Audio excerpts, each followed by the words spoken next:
TikToker শুভটা মারা গেছে, মারা যাওয়ার পরে এলাকাবাসী তাকে দাফন দেওয়ার জন্য বাধা সৃষ্টি করছে। এলাকার কবরস্থান তাকে দাফন দেওয়া যাবে না। তার অপরাধ হচ্ছে সে অনলাইনে খারাপ ভিডিও করত এবং সে মানুষ হিসেবে ভালো ছিল না। এখন আমার কথা হচ্ছে, একটা মানুষ মারা গেছে, এখন তো একটু মানবিক হওয়া দরকার।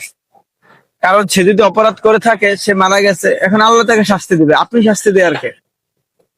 এলাকার মানুষ বলতেছে গোরস্থানে আমার দাদা দাদির কবরস্থান আছে, কেউ বলতেছে আমার বাবার কবরস্থান আছে, তাদের পাশে একে দাফন দিতে পারবে না।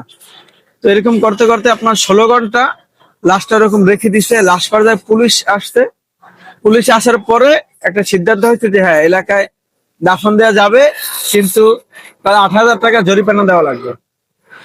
তার মানে তার পরিবারের 8,000 টাকা জরিমানা দেওয়া লাগবে। এখন কথা হচ্ছে, যে মারা গেছে সে তো জরিমানা দিচ্ছে না, তার পরিবার দিচ্ছে। এবং সে মারা গেছে কিভাবে, এটা আপনারা জানেন। সে যে খারাপ এটা আমিও মানি, বা আপনারাও জানেন যে সে খারাপ।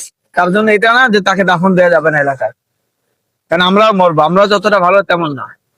যারা ওখানে বাধা দিতে গেছেন এলাকায় দাফন দিতে দেবেন না, তারা সকালবেলা নামাজ পড়ছেন কিনা এটাও সন্দেহ আছে। তাহলে আপনি কিভাবে যান তাকে বাধা দিতে?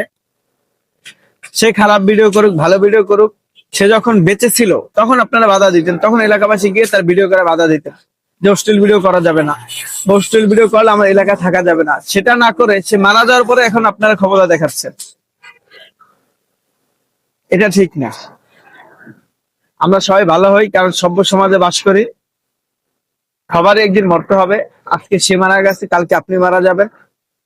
আজকে আপনি তার দাফনে বাধা দিচ্ছেন, অন্যদিন হয়তো তার ছেলে সন্তান আপনার লাশ দাফন করতে বাধা দিবে, তখন আপনি কি করবেন? তো আজকে থেকে ভালো হয়ে যান।